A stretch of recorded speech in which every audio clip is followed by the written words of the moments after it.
Chapter 2, Kah and Ko. The warm air burst with sound. Kah-ko! Ee! Ah! Ah! What's going on? Said Jack.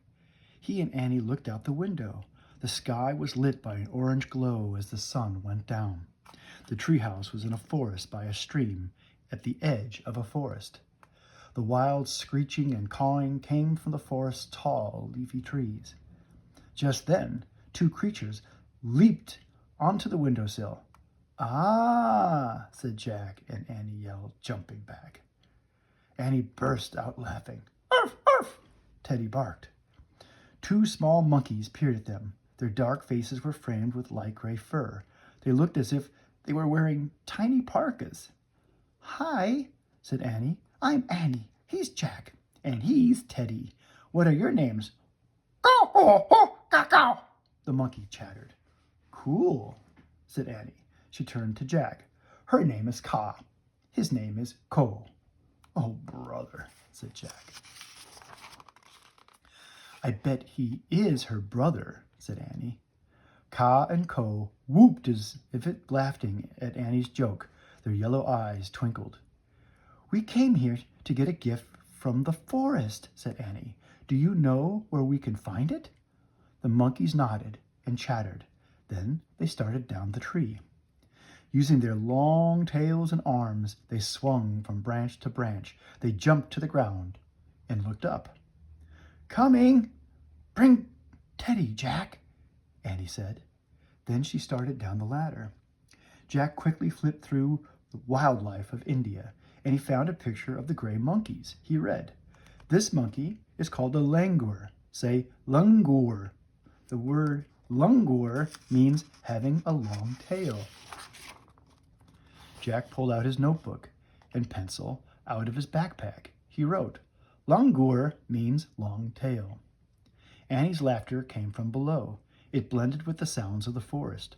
Arf, arf, barked Teddy. Okay, said Jack. He put the book, his notebook, and Teddy into his pack. Then he hurried down the ladder. Annie was playing with the langurs on the stream bank. Jack put Teddy on the ground. Kah bounded over to Jack and grabbed his hand. The langur's paw felt like a tiny human hand. Kah pulled Jack toward the forest. Ko pulled Annie, and Teddy scampered after them. The langurs climbed the huge leafy trees. Then they began swinging from branch to branch, just like kids on a jungle gym. Annie dashed beneath the swinging monkeys. Teddy ran after her. Wait, Jack called, hurrying after them. Annie, slow down. We don't know anything about this place. The langurs slowed down, as if they understood Jack's words. Jack caught up with Annie. They walked on through the forest. This is so amazing, said Annie. Jack agreed. The sunset gave the trees a fiery glow. The hot air smelled sweet. Blue peacocks spread their tails. Yellow birds flew from tree to tree.